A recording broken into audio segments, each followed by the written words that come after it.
Ketua Badan Anggaran DPR RI, Said Abdullah, meminta anggaran pengadaan gorden rumah jabatan anggota dibatalkan karena dianggap melukai hati masyarakat di saat pandemi.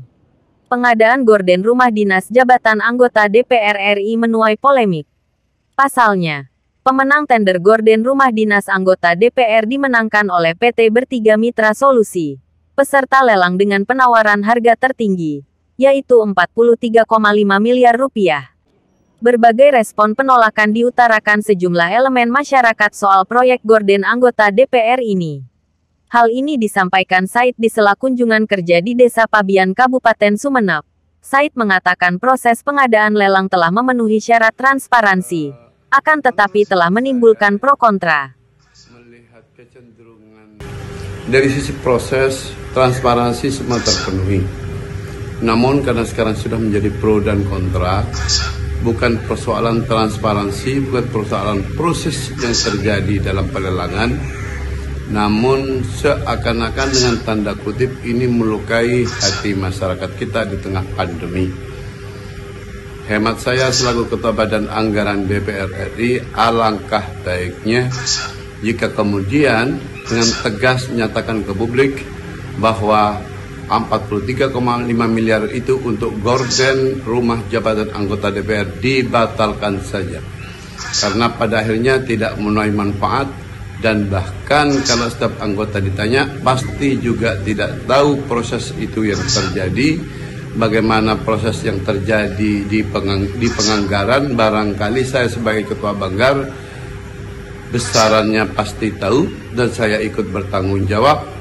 Kemudian proses satuan tiganya di Kesekjenan dan dengan BURT. Lebih dari itu, anggota juga kalau ditanya tentang gorden rumah jabatan pasti juga akan malu. Bagi setiap anggota akan memalukan. Batalkan dan batalkan proyek gorden 43,5 miliar. Hal yang sama diutarakan anggota DPR RI fraksi Partai Gerindra Andre Rosiade. Dengan tegas, sikap Partai Gerindra menolak pengadaan gorden rumah dinas anggota DPR dilanjutkan.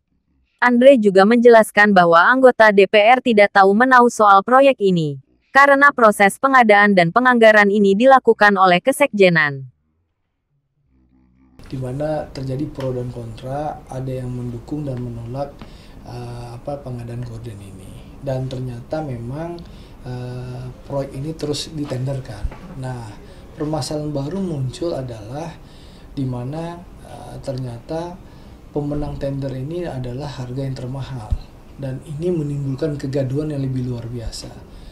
Banyak sekali anggota DPR yang merasa diprotes, bahkan dibully oleh masyarakat disebabkan pengadaan gorden ini. Nah, untuk itu BURT akan segera melakukan panggilan kepada Kesekjenan DPR RI untuk meminta klarifikasi, ya, kenapa pemenang ketiga ini yang dimenangkan.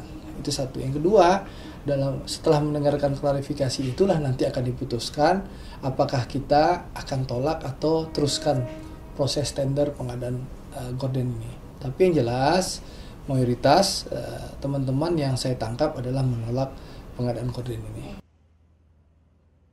Selanjutnya, setelah rapat paripurna pada hari Selasa, tanggal 17 Mei tahun 2022, akan dijadwalkan pemanggilan terhadap Sekjen DPR untuk mendengarkan klarifikasi polemik gorden rumah dinas anggota DPR ini.